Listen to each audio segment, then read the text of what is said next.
Good afternoon, everyone, and welcome to the latest ESS Survey Methods webinar, brought to you in association with City St George's University of London and NatCen. Today, we've got a couple of our colleagues from Poland who are going to be talking about difference between survey modes, and I will shortly hand over to them. Just to say that they will talk for about 40 to 45 minutes. And after that, there'll be an opportunity for questions. If you'd like to leave a question for our speakers at any stage during the seminar, you can do so, please, by using the Q&A function at the bottom of your Zoom screen, not the chat. So that's the Q&A. And then I will come to those at the end of the presentation and field as many of those questions as I can in the time. Okay, so without further ado, I'm going to hand over to Marek, who will introduce himself and talk. You have the floor.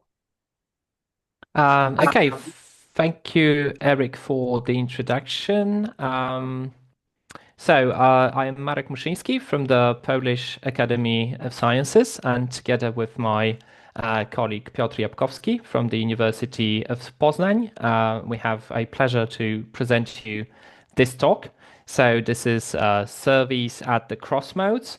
This is about comparing measurement quality between different survey modes, namely between the face-to-face mode and the self-completion mode. And we do that using, of course, the ESS data, but the main focus here is on the very peculiar round number 10 of the ESS, which was the pandemics round, and of course all the trouble related to COVID that forced some of the participating countries to switch the mode from the face-to-face to the self-completion, giving us a perfect data to play with and to conduct a methodological research about cross-mode comparability. A little bit of the background first, maybe. So face-to-face mode is a situation in which there's an interviewer coming to a participant or respondent house and reading questions aloud these days from the computer mostly. And this is a golden standard of survey projects. It is also still a dominant mode in most of large international survey projects such as ESS, but this situation is about to change because of social changes, because of also economical changes. The quality of the data collected with the use of the face-to-face mode is going down. Response rate is going down, representativeness is also decreasing, and the costs of hiring interviewers and data providers is going up. That is why a lot of survey projects try to address these issues, for example, by switching the main data collection mode to self-completion mode. So in self-completion mode, there is no interviewer.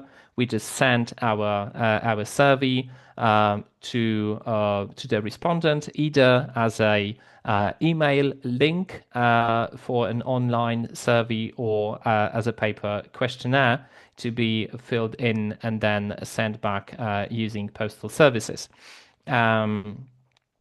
And this, so like mixing modes or switching modes brings promise to address the problems we have with the face-to-face mode right now, but it also causes a new problem to appear, because whenever we switch modes in a continuous projects, in longitudinal projects, for example, or whenever we mix modes within one survey project, there's a question of cross-mode comparability. Because as we will see, there is good reason to believe that different modes evoke different social and cognitive processes processes that may result in different response processes and different measurement quality. And this is something that we need to research and need to control for in case of mixed mode surveys and in case of switching modes. So each mode is a very complicated phenomenon. Switching mode is not a simple one-step decision, because every mode is a complicated composite of many different social and cognitive factors. So, for example, interviewer-based modes are based on different communication channel that self-completion modes, because in the interviewer-based modes we have mainly verbal communication, verbal communication channel, oral communication channel, whereas in case of the self-completion mode, we have mostly visual cues and visual communication. Also, the cognitive load is different between those modes, because, for example, in the self-completion mode, the respondent is on its own. There is no interviewer to help them or to solve any technical problems if they arise.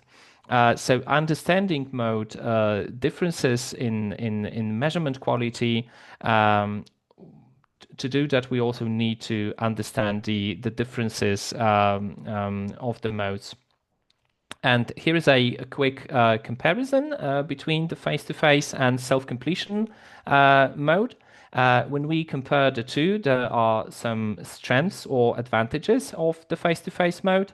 So first of all, we have an interviewer who can clarify the meaning of the questions or the meaning of the response categories, and also provide some help for the respondents if needed. And this is a factor that potentially can decrease measurement error due to participants' confusion or misunderstanding.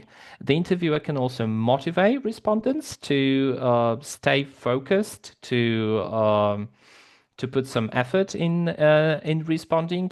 And of course, without the interviewer in the self-completion mode, we don't have this motivating factor, and probably participants can be more prone to satisficing, to careless responding due to a lack of motivation or due to some fatigue effects that may appear.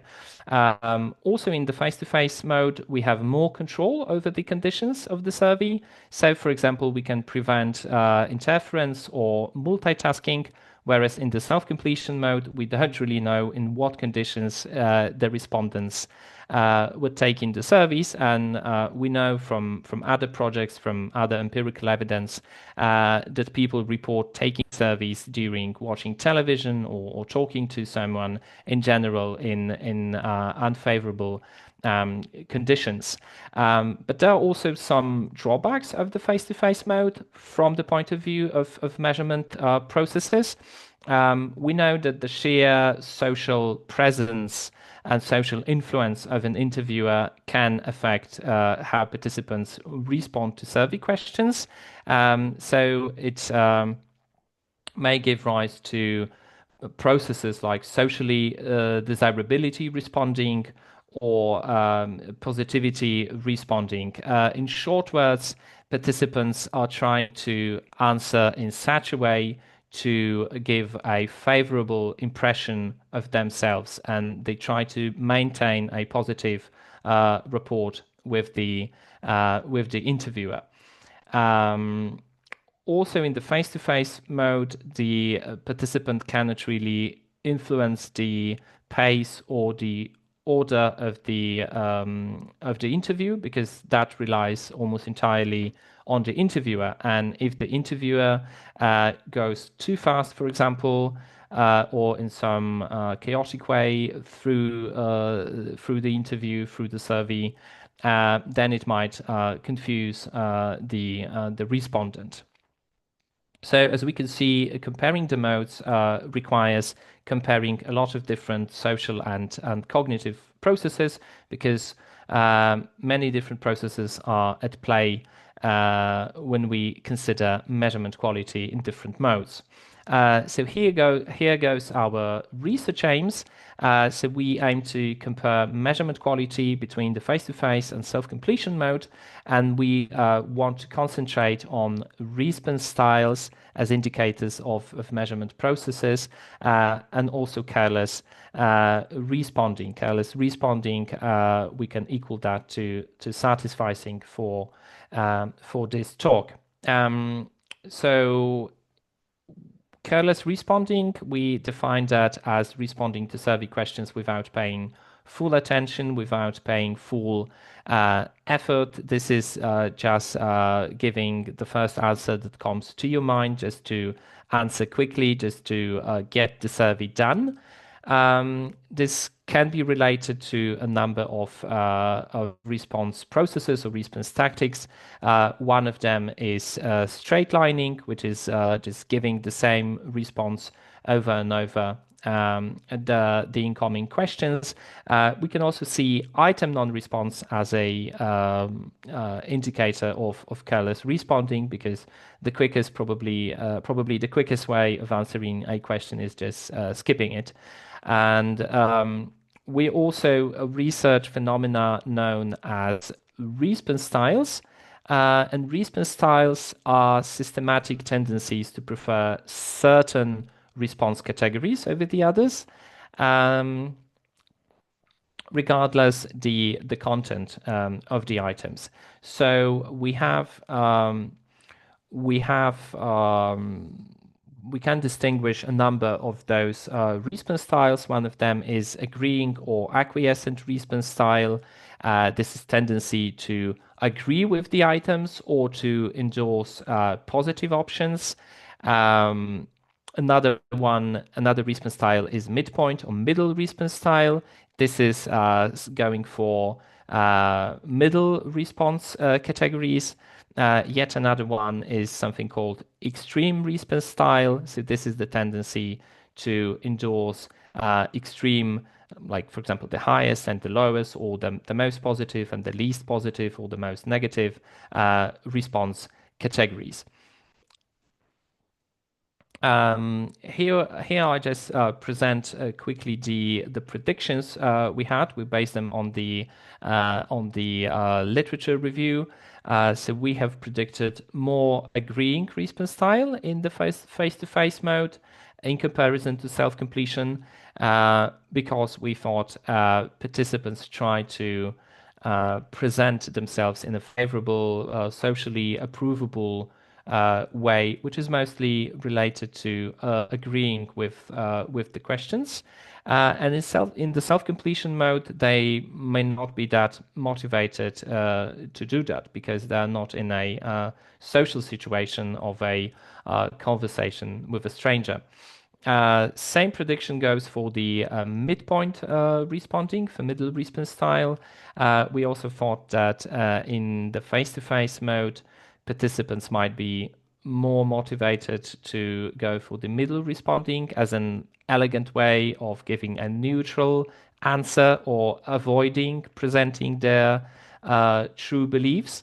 Whereas in the case of the self-completion mode, they might be more motivated to show their true attitudes, which might include some negative attitudes, disagreeing with some socially approvable claims, and in general presenting more clear-cut attitudes, which should be related with endorsing the extreme response categories more.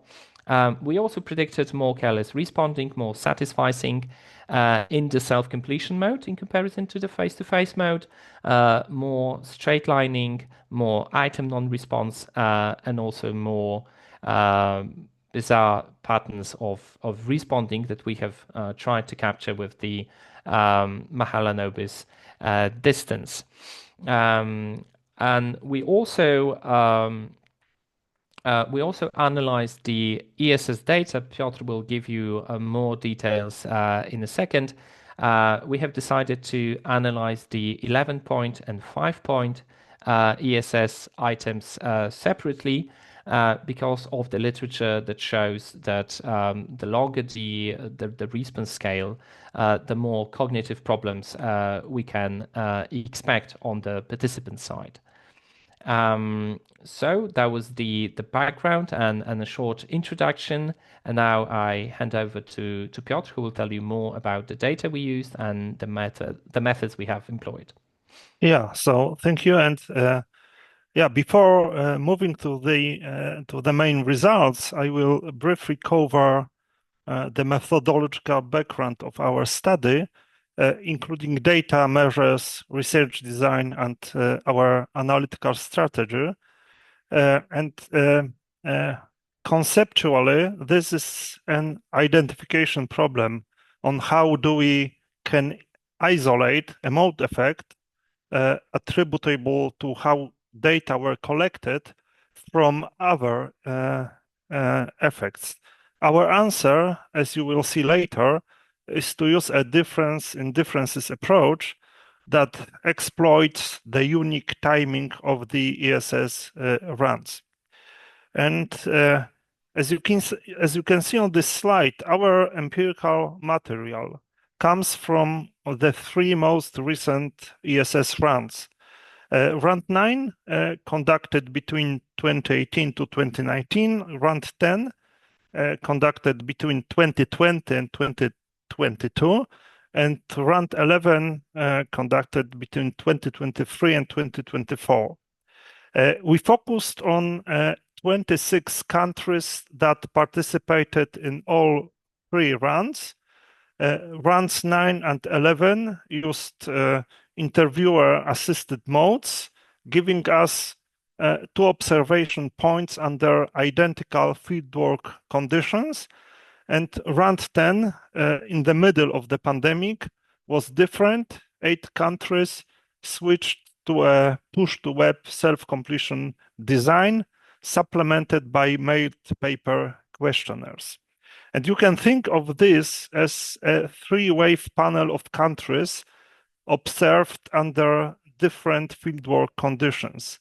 Run 9 with interviewer-assisted modes, Run 10 with a temporary switch to self-completion for a subset of 8 countries, and Run 11 with a return to interviewer-assisted protocols. And two key points to keep in mind from the start. First, we implemented a difference in differences design. As I mentioned, Run 9 is the pre-intervention baseline.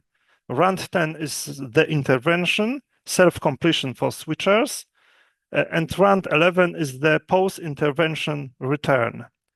Second, our diagnostic pattern for a mode effect is to detect stability among non-switchers across Run 9, Run 10, and Run 11, a deviation in Run 10 among switchers, and a reversion toward Run 9 levels in Run 11 among those same switchers.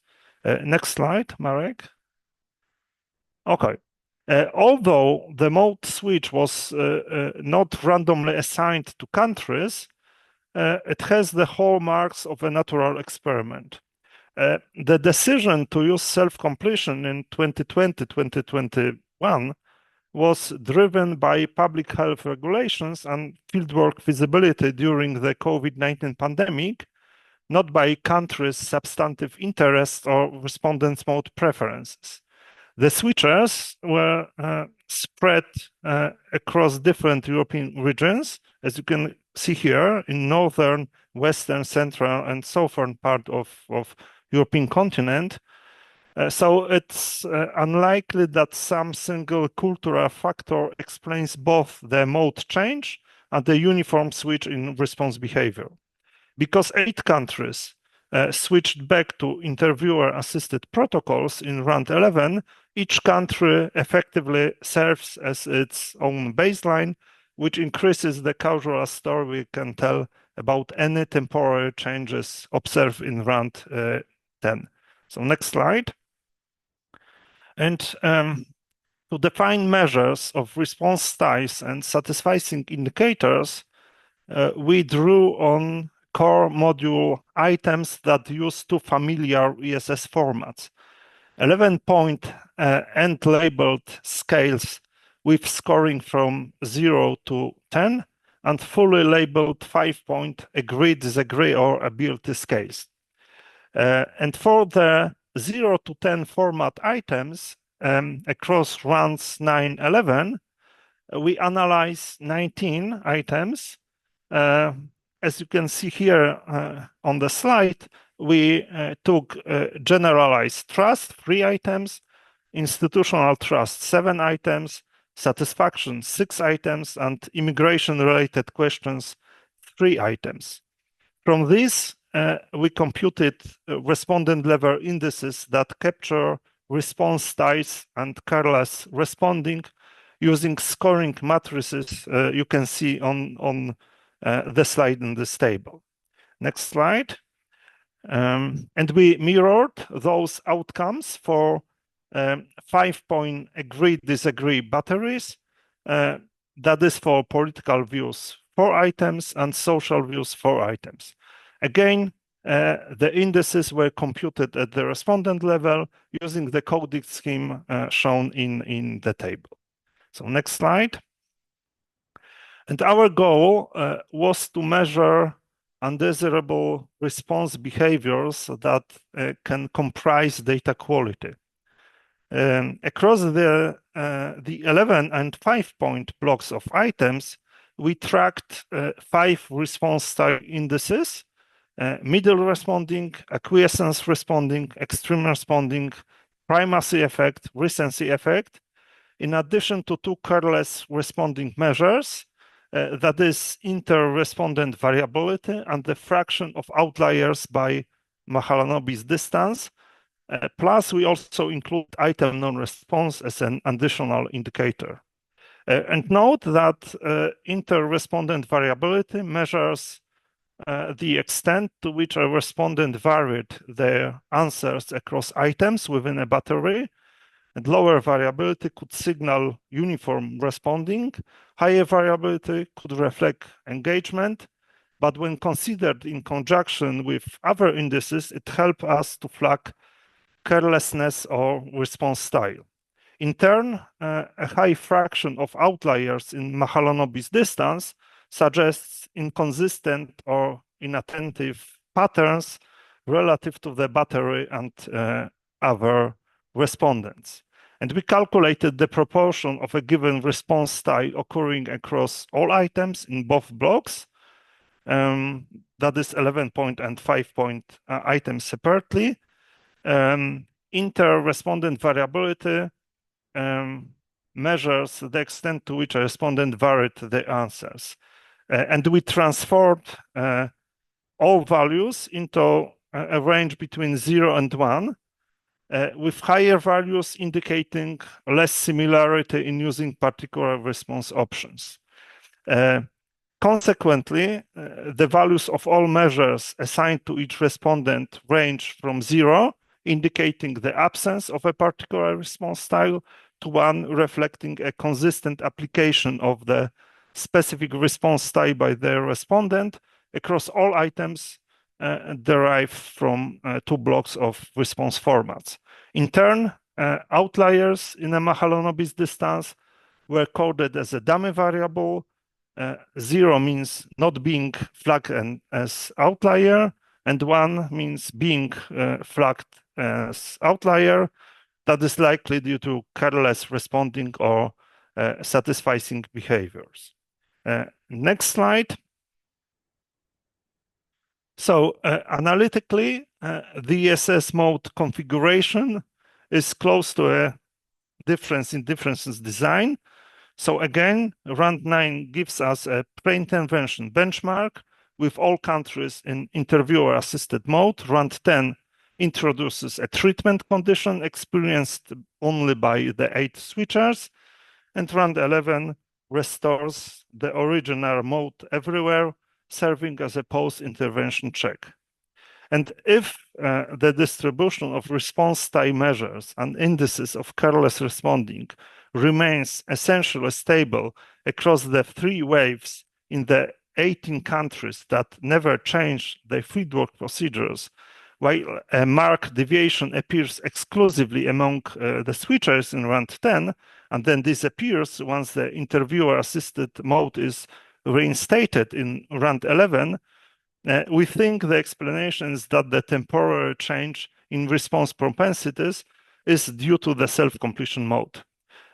Any alternative explanation would require the hypothesis that the same pattern of pandemic-specific cultural shock affected response time tendencies in precisely those 8 countries, leaving the remaining 18 countries unaffected, and then disappeared immediately after switching back to interviewer-assisted protocols, a hypothesis we believe lacking substantive plausibility. Next slide. We estimated our difference in differences contrast in a Bayesian multi-level framework using the BRMS package by Paul Brickner in R, which respected both the definition of the outcomes and the cross-national structure of the data. We ran 4 chains with 2,000 iterations and standard convergence checks, and we used likelihoods tailored to each outcome. The Bayesian approach allows us to adapt the likelihood function flexibly, incorporate random effects, and obtain complete posterior distribution of each parameter. This is particularly advantageous when cross-country or cross-rand contrasts are expected to be small, as uncertainty is quantified explicitly rather than being approximated by a large sample theory. Each outcome includes varying intercepts by country and varying slopes for ESS rand within each country. The interaction term rand 10 with the switcher group of countries and rand 11 with the switchers are essential in our analysis. The first quantifies the intervention check, the second checks the return toward baseline.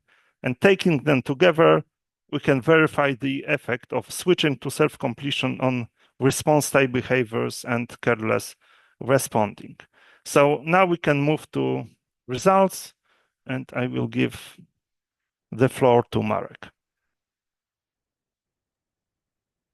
Okay, thank you, Piotr, for that presentation. So let's move to the results, shall we? The non-switching countries, so countries that retained the face-to-face mode in round number 10, are marked in blue. And the switching countries, the countries that have switched to the self-completion mode in round 10, are marked in, let's call it orange or yellow. With regard to straight lining, we observe more variability of the response vectors in the non-switching countries than in the switching countries. So we observe more straight lining in the self-completion mode. This is so the finding from the IRV index is corroborated by the number of outliers flagged by Mahalanobis distance.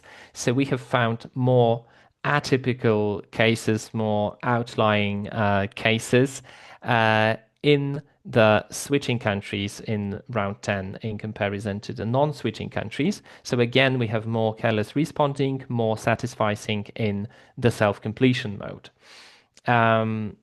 With regard to midpoint responding and acquiescent responding, we observe more middle responding and more agreeing responding, more acquiescence in the face-to-face mode. So participants were more mild in their answers and more positive in the face-to-face mode. But we have a very different story with regard to extreme responding, extreme response style. We have noted more extreme responses in the switching countries, more extreme responding in the self-completion mode in comparison to the face-to-face mode. We also had predictions with regard to primacy and recency effects, and the literature usually relates primacy effects with visual modes such as self-completion, but recency with verbal modes such as, for example, face-to-face or telephone interviews. But here we can see that both primacy and recency effects, the tendency to endorse the first or the last response. So this tendency was the same, and it was more pronounced in the self-completion mode. So we don't really interpret those results as primacy and recency.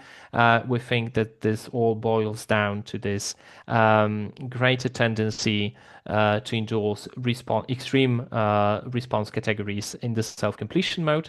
And we have also observed more item non-response in the self-completion mode. And these are the results for the 11-point items. Now I'll switch to the 5-point items, and here the situation is a bit different because we didn't observe any evidence for mode effects when analyzing 5-point items, except for acquiescence, which where again we observe a very similar pattern as in the case of the 11-point items. We observe more acquiescence in the face-to-face mode in comparison to the self-completion mode. So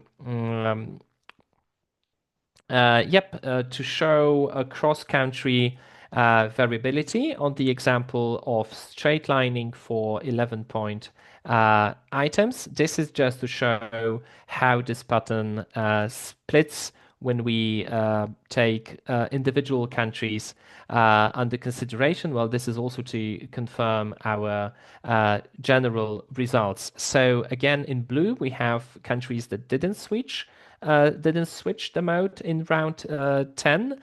And here we expect a flat line. So we expect more or less the same amount of straight lining in all of the rounds. And as we can see, this pattern is more or less replicated across those countries.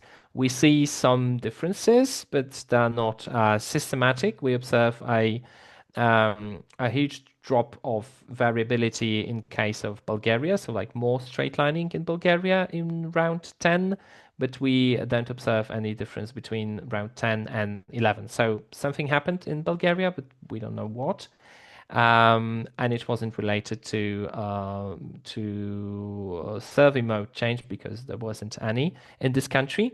And here in the orange group, we have switchers, so countries that have switched to the self-completion mode in round number 10. And here we expect a V-shaped relation. So we expect higher variability in the face-to-face mode in rounds 9 and 11, and lower variability in round number 10. So just browsing through this graph, we can see that this expected response pattern was replicated in Austria, in Cyprus, in Poland, in Spain, but it was also visible in Serbia, Sweden, and Latvia. It was probably absent or very, very small only in 1 out of 8 countries.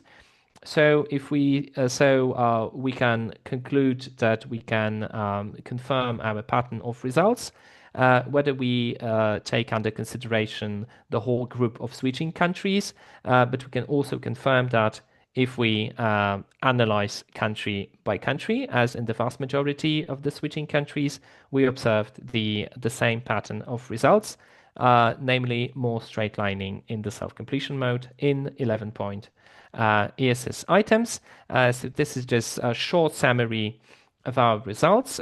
We have found evidence for quite a lot of cross-mode differences in the case of 11-point items, but we found only cross-mode difference for agreeing response style for acquiescence in the case of 5-point items. And now discussion and general summary of our project. So we have found more careless responding, more satisficing in the self-completion mode. This is in line with quite a lot of previous results, but not all of the papers that were analyzing cross-mode differences in straight lining appear to confirm our results. So there are certainly certain differences and variability we should look up to in any future projects. And we think that our observed patterns, so like more straight lining, more evidence for careless responding in the self-completion mode, was due to a higher cognitive demand of this mode, because interviewers are on their own. They are not, they cannot be helped by an interviewer, and also they are not motivated by an interviewer. In case of middle responding, extreme responding, and acquiescent responding, we think that mostly the social presence of the interviewer is the factor that can explain the differences we have found. So no interviewer, no social desirability responding, the pressure to present a positive view, a socially approvable answers for attitudinal questions is much lower in the self-completion mode. And we think this is a probable explanation of the differences we have found. Also, item sensitivity is likely a moderator. We don't expect much difference in case of items that are not sensitive, but whenever this item sensitivity is at play, we can observe those social processes to appear. And well, we can say that the analyzed ESS items were quite sensitive because they employed attitudes to some currently discussed vivid social and political problems. Also, we have observed more item non-response in the self-completion mode. And here again, I think it depends also on, think it depends also on the question format, because main drivers of item non-response are item complexity and item sensitivity. So the more complex the items, the more item non-response, and also the more sensitive the items, the more item non-response.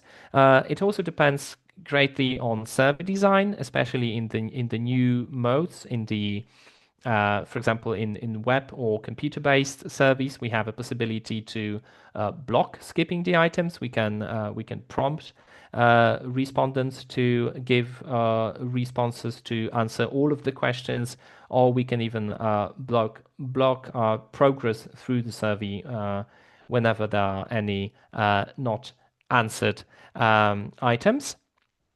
And of course, there are some limitations of our project. So this is not a classical experiment. We didn't randomly selected the countries nor the participants to the conditions. But as Piotr explained, there is hardly any other plausible difference for the obtained effects, save for mode effects.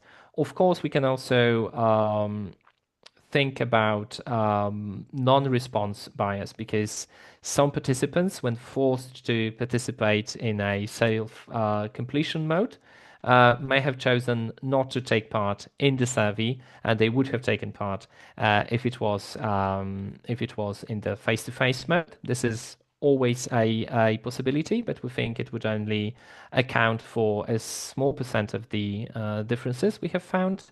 And there are a lot of things. There are a lot of factors in which the 11 and 5-point items differ, because so it's not also the fully experimental comparison between them, because they differ in the number of response categories, but they also different in the labeling type. So in the ESS, the 11-point items are end labeled, so only the extreme categories have verbal labels attached, whereas the 5-point items are fully labeled. But they also, this is important, they also differ in content.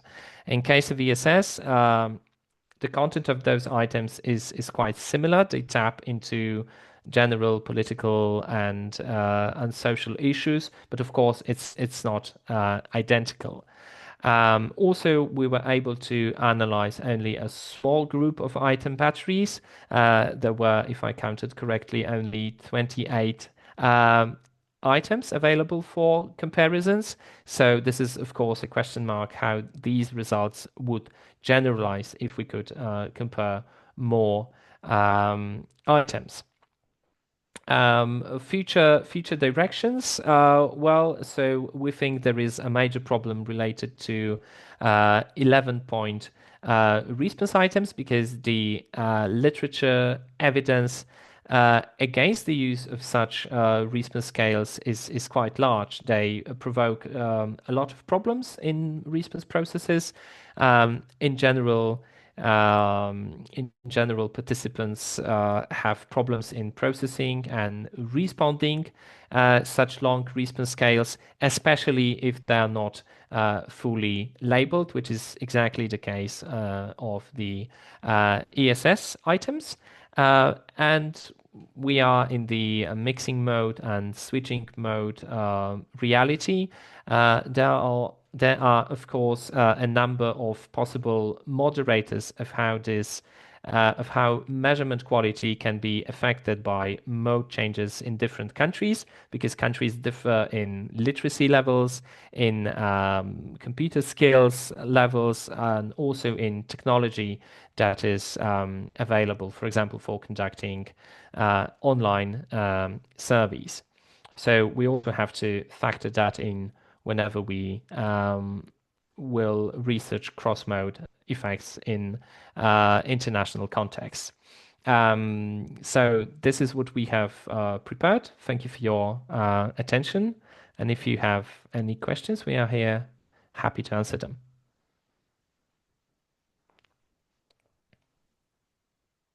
Thank you both very much. Very interesting talk, and lots of food for thought. A very useful preliminary, I think, to our own parallel run round, which is coming up. And so people who will be interested in comparing the different modes in round 12 have got something to draw upon in terms of design. So just a quick reminder, if you'd like to add a question to the list that we already have, please use the Q&A function at the bottom of your Zoom screen, not the chat, and I'll get through as many as I can. So starting with one, I think you clarified this about 3 slides ago. It's a question from Barry Shoughton. It said basically about this confound between selection into mode and then the measurement in the mode. And he points out that this is not solved in itself through a diff-in-diff analysis. So I think your point was that you acknowledge this, but there wasn't really anything you could do to control. But I'll leave you to answer that. Piotr, I think it's a question for you. Yeah, it's a question from Barry, I think. Yeah. Yeah. Okay, we know we did not account for this. It's hard to implement this suggestion, and as Eric mentioned, we in fact we need to wait for great data from ESS round 12 to have a possibility to compare in a fully experimental design both modes. However, Yeah, the answer is that we can do it. We need to try to manage somehow this issue. And if there is any suggestions how to do it, we will keep any good ideas. Yeah, but we know that the issue exists. Yeah, Marek, if you want to add something. Yeah, so here the situation is a bit different, and in most of the classical mode effect experiments, because here participants could not choose to which mode in which mode they're going to take part in the ESS, because if they were in a given country, they were only proposed a self-completion mode or one of the two self-completion modes. And if they were in the non-switching countries, they just participated in the face-to-face mode. Whereas in many of the mode effects experiments, we give participants some choice at the beginning, because otherwise, well, so what I mean, the selection effects are always at play. So even if we randomly split our participating group to the self-completion mode and to the face-to-face mode, we always have unit non-response, which is a problem. Because some participants might say, okay, if you're putting me into the face-to-face mode, I'm not going to respond because I have a strong preferences, and we know that participants have mode preferences. So I think this way or the other, even if we had randomly split the sample into two groups, self-completion and face-to-face, we still have this selection effect going on, because we have to control for the unit non-response. So of course our data were weighted before putting them into the analysis, which controls for the socio-demographic factors somewhat. I think one thing we can try is to try to control for the representativeness of the rounds, and we can check if the representativeness changed in the switching countries. Thank you. That's very, very thorough answer. A question from Kobe. This goes back to something you said quite early on. So one of the positives of face-to-face that was mentioned was that interviewers can clarify questions to potentially reduce measurement error. But could not this input by the interviewer also cause more distortions? From experience working on ESS, we are told to instruct interviewers not to give any additional explanations, since there will be a lot of variation in how they go about this. So in other words, the helpful interviewer can in themselves also be a source of error. Yeah, so that's right. So this is also like a double-edged sword, because an interviewer can help a respondent if respondent got lost in the survey structure, or really there is some problem with understanding or with navigating through the response options, etc. But there is also a problem of interviewer effects. Where helpful interviewers can largely increase the variance, because they systematically affected the response patterns of the interviewed respondents. So, well, in the self-completion mode, we get rid of the interviewer effects completely, which makes the situation more simple, but we are also losing this help that respondent can get, and we are also losing the theoretically motivating effect of an interviewer on the respondent. Well, this is of course in theory, because sometimes probably interviewers are demotivating our respondents and then trying to rush the interviews. This probably also happens in the field work. Yeah, this is also so those interviewer effects can, or interviewer actions can work both ways. So they can improve the data quality, and but they can also increase measurement errors. I think it's also interesting maybe even technological challenge for the self-completion mode, how to get rid of the bad influence of interviewers, but retain this possible good sides of having an interviewer. So, for example, can we provide, and would it be beneficial to provide any help in computer-based surveys, for example, that if a respondent is lost, they can click on some question mark and get help in understanding the question. This way, it could be beneficial for the research process, because analyzing the paradata, we could control which respondent called for help and what happened afterwards. So and answering this question asked by Kobe, we in another our analysis we checked whether of course interviewers should not impact on how respondents answer the questions. However, they might have positive impact on data quality. We checked it in case of complex questions in DSS, especially in this module of household composition, which is not familiar, which has no familiar scales for respondents and is complex. And when the interviewer was present, he or she could explain the idea of these questions for household roster, and it has a positive impact of item non-response, which was lower in case of face-to-face surveys.